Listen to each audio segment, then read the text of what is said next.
నమస్తే రమగారు. నమస్తే జయ. రమగారు, మనము శరన్నవరాత్రులు వీటికి సంబంధించి వీడియోస్ చేస్తా ఉన్నాము. ఈరోజు 5వ రోజులో ఉన్నాం కదండి. 5వ రోజు యొక్క విశిష్టత, ఈ రోజు అవలంబించాల్సిన విధానాలు ఒకసారి మాట్లాడుకుందాం.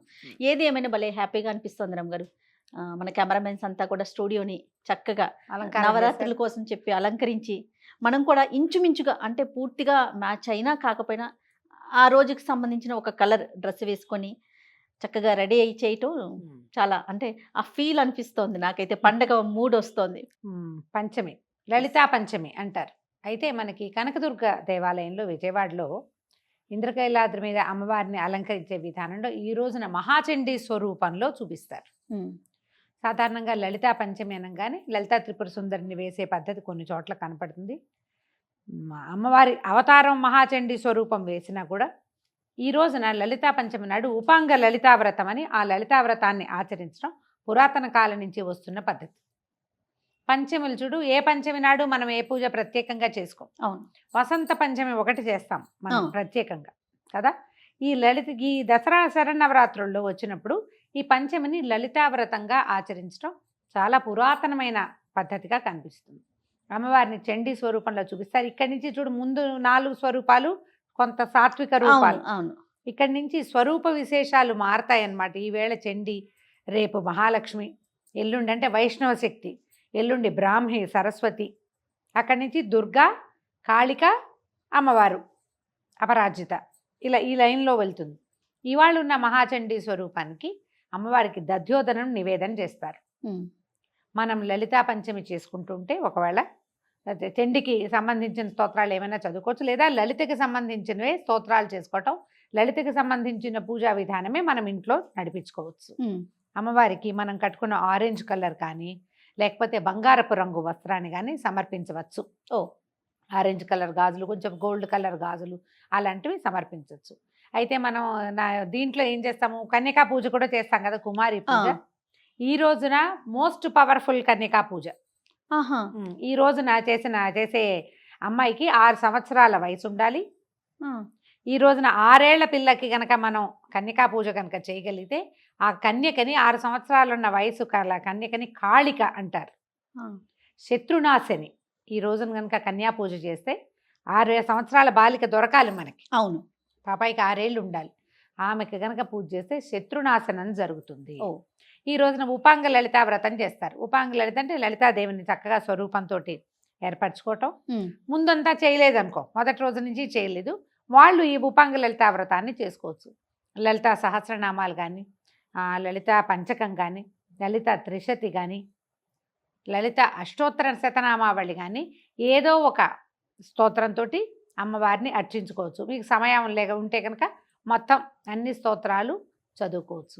ఈ అమ్మవారికి దధ్యోదనము, తర్వాత ఏమో మన పాయసాన్నము ఇలాంటివి నివేదన చేసుకోవచ్చు. అయితే లలిత ఎలా వచ్చింది ఏమిటంటే, తొలుత అమ్మవారు ఇప్పుడు భండాసురుని సంహరించడానికే కదా లలితా స్వరూపం వచ్చిందని చెప్పారు. అవునండి. అయితే ఎప్పుడైతే ఈ భండాసురుడు జీవించాడు, అంటే అతను పుట్టాడో, తర్వాత అతను ఏం చేశాడు, చాలా శివభక్తుడుగా ఉన్నాడు, దేవతలందరినీ అణిచేశాడు, ఒక ప్రచండమైన రాక్షస శక్తిగా ఉద్భవించాడు అతను. వీళ్ళందరూ అమ్మవారి కోసమని ఒక యజ్ఞం చేయబోయారట. ఆ యజ్ఞాన్ని నాశనం చేయడానికి ఉద్యుక్తుడయ్యాడు ఈ భండు. అప్పుడు యజ్ఞకుండంలో నుంచి జన్మించింది లలితాదేవి. వచ్చింది, ఆ స్వరూపం కనపడింది అనమాట. వచ్చిన తర్వాత ఆమెతో పాటు అనేక పరివార శక్తులు, మనం రెగ్యులర్గా చెప్పుకునేటువంటి అమ్మవారి శక్తులు అని చెప్పుకుంటాం కదా, అందరు మాతలందరూ, బ్రాహ్మి, వైష్ణవి, కౌమారి, వారాహి, మాహేంద్రి, చాముండి, వీళ్ళందరూ కూడా అమ్మవారితో పాటు వచ్చారు. ఆమె నుంచి ఒక్కొక్కళ్ళు బయటికి వచ్చి ఆయా సమయాలకి సరిపడా యుద్ధం చేశారు. మనం ఒక్క లలితని పూజిస్తే, ఆ ఒక్క స్వరూపాన్ని కనుక పూజ చేసుకుంటే మనకి అన్ని రకాల సమస్యల్ని తొలగించటానికి, ఏ స్వరూపంలో ఉన్న అమ్మని మనం ఆలోచిస్తామో ఆమె ఆ స్వరూపంలో వచ్చి మన సమస్యలు తీర్చేస్తుంది. ఇప్పుడు మన సమస్యలు తీర్చడానికైనా అమ్మ ఉంది, మరి లోక కళ్యాణం కోసం కదా. అదే మనకు ఒక్కళ్ళెక్కని కాదు, లోకంలో రోగాలు పెరిగినాయి, రోగాలని తగ్గిస్తుంది. లోకంలో దుష్టులు పెరిగారు, వాళ్ళని సంహరిస్తుంది. ఒక్కొక్కసారి అంటే ఇవన్నీ జరగకముందే దేవత ఎందుకు ఆపలేదు అమ్మవారిని ఒక ప్రశ్న వస్తూ ఉంటుంది. మన కర్మానుభవాన్ని బట్టి మన తర్వాత కాలాన్ని బట్టి యుగ ధర్మాన్ని అనుసరించి జరిగేవి జరుగుతూనే ఉంటాయి. ప్రతి కాలంలోనూ దుష్టులు ఉన్నారు కదా, వాడు రాకముందే అమ్మ ఎందుకు చంపలేదు అని మనం అడగలేము అసలు. అది సరైన ఆలోచన కాదు. వీళ్ళు వచ్చిన తర్వాత వాళ్ళని అణచటానికి ఒక మార్గం దొరికింది అంటే అక్కడ అమ్మవారు ప్రత్యక్షమైనట్టే. ఒక తప్పు రివీల్ అయింది, ప్రపంచానికి తెలిసింది, అమ్మ బయటకు వచ్చింది, ఆవిడ ఇది తెలియజేయదలుచుకుంది. దాన్ని ఆపదలుచుకున్నప్పుడే రివీల్ అవుతాయి కొన్ని. దానివల్ల అనుభవించవలసిన వాళ్ళు, బాధపడవలసిన వాళ్ళు, వాళ్ళ కర్మానుభవం ప్రకారం వాళ్ళు బాధపడతారు. కొంతమంది దానివల్ల పాపం చాలా కష్టసాధ్యమైన వ్యవహారాల్లో కూడా వెళ్ళిపోతారు, ఏ తప్పు వల్ల అయినా కానీ. ఒక్కసారి అది ప్రపంచానికి ఇది తప్పు, ఇది జరిగింది, ఇది జరుగుతోంది, వీడెవడో ఇలా ప్రవర్తిస్తున్నాడు, లేదా వీళ్ళెవరో ఒక సమాజం ఇలా ప్రవర్తిస్తోంది, ఇక్కడ ఒక అన్యాయం జరుగుతోంది, ఇక్కడ ఒక తప్పు జరుగుతోంది అని రివీల్ అయ్యింది అంటే అమ్మ అక్కడ దాన్ని సరిచేయటానికి పూనుకుంది అని అర్థం. మనకి శరీరంలో రోగాలు లోపల లోపల లోపల లోపల లోపల ఉంటాయి. చాలా రోజులు ఉండి సడన్గా ఒక పొక్కు, ఒక కాయం రూపంలోనో, ఒక పొక్కు రూపంలో, జ్వరం రూపంలోనో బయటపడతాయి. బయటికి రావటం ఎప్పుడు మంచిది. జ్వరం వస్తుంది మనకి, అవునండి, జ్వరం కూడా దేవతా స్వరూపం. మనం ఏమనుకుంటాం, జ్వరం తగ్గించేసేయాలి, జ్వరాన్ని మూసేయాలనుకుంటాం. వెంటనే ఏదో ఒకటి వేసేసుకుని 2-3 గంటల పాటు జ్వరాన్ని ఆపేస్తాం. కానీ జ్వరం ఆపేయాల్సిన విషయం కాదది. బయటికి వస్తే లోపల రిపేర్ అవుతోందని అర్థం. నీకు రిపేర్ అవ్వడానికే రివీల్ అవుతుంది ఎప్పుడు కూడా. సమాజంలో జరిగేటువంటి ఏ తప్పునైనా సరిచేయగల శక్తి ఆద్యశక్తి అయినటువంటి లలితా పరమేశ్వరికే ఉంది. ఆమెని ఆ రకంగా ఆరాధిస్తే మీకు వివాహం కావాల్సిన పిల్లలు ఉన్నారు, పిల్లలు చదువులు కావాలి, భర్తల ఉద్యోగాలు కావాలి, మీ ఉద్యోగాలకే కావాలి, రాజకీయ భవిష్యత్తు కావాలి, పదోన్నతి కావాలి, దీంతోపాటు సమాజం బాగుండాలి, ప్రపంచం నాశనం వైపుకు పరిగెత్తకుండా ఉండాలి, దేశోద్ధరణ జరగాలి, ఎక్కడా సనాతన ధర్మానికి ఏ అపచారాలు జరగకూడదు, మనం నమ్మిన ధర్మం సజావుగా ముందుకెళ్ళాలి, ధర్మభ్రష్టులుగా కాకూడదు ప్రజలు. అవును, ఇవన్నీ కోరికలతోటి మనం పూజించవచ్చు. కామ్యంగా పూజిస్తే లలిత ఎంత ప్రసన్నురాలుగా మన కోరిక తీరుస్తుందో, సమాజహితం కోసం ఆమెను ఉన్నదని భావించి పూజ చేసుకుంటే ఆ మొత్తం అన్నీ కూడా అన్ని పక్కల నుంచి సరయ్యే మార్గాలే బయటకు వస్తాయి. ఏదో ఒక తప్పు రివీల్ అయింది, వెంటనే దాని మీద ఏదో ఒక జరుగుతుంది, ప్రక్షాళన జరగడానికి మొదలవుతుంది కదా. అవునండి, ప్రభుత్వమో అధికారులు ఎవరో ఒకళ్ళు దాని మీద పనిచేస్తారు అంటే రిపేర్ అవుతున్నట్టేగా. అవును, ఆ అవకాశాన్ని అమ్మవారు మనకిస్తుంది. మీకు కోరికలు ఉండైనా పూజించవచ్చు, లేకపోయినా కూడా అమ్మని పూజించుకోవచ్చు. చిన్న లలితా పంచకం 5 శ్లోకాలు, అవి చదువుకోవచ్చు. ప్రాతస్మరామి లలితా వదనారవిందం, దీంతో మొదలవుతుంది. పొద్దున్నే లలితా దైవ వదనారవిందాన్ని గుర్తు చేసుకుంటాను. ఆమె ముఖం తెల్లవారు లేవగానే ఇంకా అక్కడి నుంచి రోజు ఈ మొత్తం రోజంతా నేనేం చేస్తాను అనేదే కనపడుతుంది. 5 శ్లోకాలు అవి ఉన్నాయి, మీరు అది చేయొచ్చు. త్రిశతి 300 నామాలు ఉంటాయి, అది చేసుకోవచ్చు. లలిత అష్టోత్తరం 108 నామాలు, కొంచెం బరువు చేయొచ్చు. లలితా సహస్రనామం అలవాటు ఉన్న వాళ్ళు అది కూడా చేసుకోవచ్చు.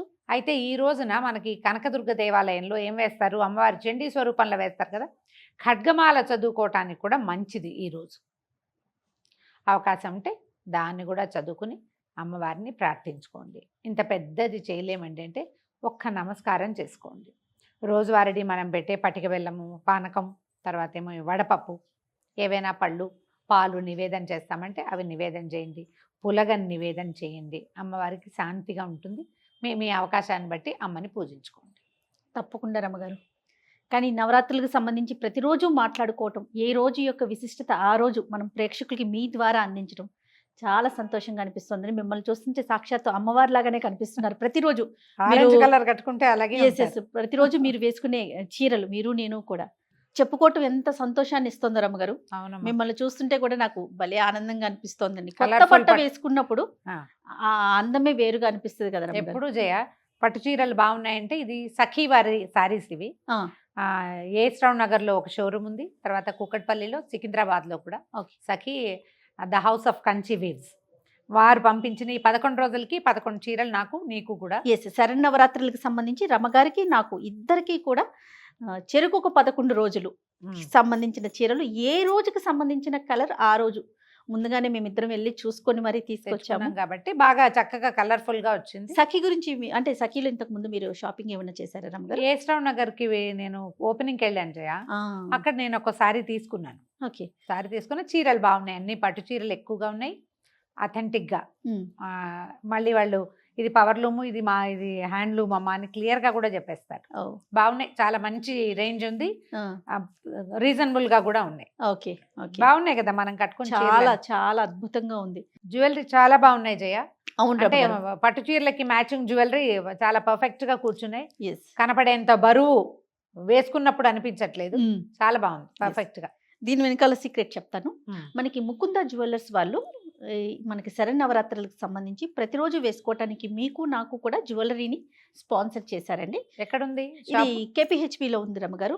తర్వాత కొత్తపేట్, సోమాజీ కూడా, అంటే ఖమ్మంలో కూడా స్టోర్స్ ఉన్నాయి. చాలా బాగుంటాయండి. వీళ్ళు ఫ్యాక్టరీ అవుట్లెట్ అనే ట్యాగ్ లైన్ తో మన ప్రజల ముందుకు వచ్చారండి. అంటే మేకింగ్ చార్జెస్ తక్కువ, చాలా తక్కువ, ప్లస్ లైట్ వెయిట్ జ్యువెలరీ అనేది వీళ్ళ ప్రత్యేకత అండి. ఇతను షార్ట్ పీరియడ్ లో 4 బ్రాంచెస్ ని ఓపెన్ చేసుకున్నారు. చాలా చాలా బాగుంటాయండి. కలెక్షన్ అయితే అసలు ఎంత అద్భుతంగా తక్కువగానే అనిపిస్తుంది జయ. ఇప్పుడు ఇంత పెద్దదిగా కనపడుతుందా? అంత బరువు లేదు. ఇయర్ రింగ్స్ కూడా మామూలుగా నేను ఇంత పెద్దవి పెట్టుకోలేను కదా. అవునండి. కానీ బాగుంది. దీన్ని చక్కగా ప్యాకింగ్ కూడా బాగా చేశారు. అంటే బరువు జారిపోకుండా ఉండడానికి ఒక చిన్న ఫ్రెంచ్ పిన్ లాంటిది ఏదో ఒకటి అరేంజ్ చేశారు. చాలా బాగుంది. పండుగ వాతావరణం ఎలా కనిపిస్తుంది రమ్మగారు? మంచి చీరలు, దానికి తగినటువంటి నగలు వేసుకుంటే ఆటోమేటిక్ గా పండుగ వాతావరణం వచ్చేస్తుంది. ఈసారి మన పండుగ ఇంకా కొంచెం వైభవోపేతంగా తయారైంది, పట్టు చీరలు నగలతోటి.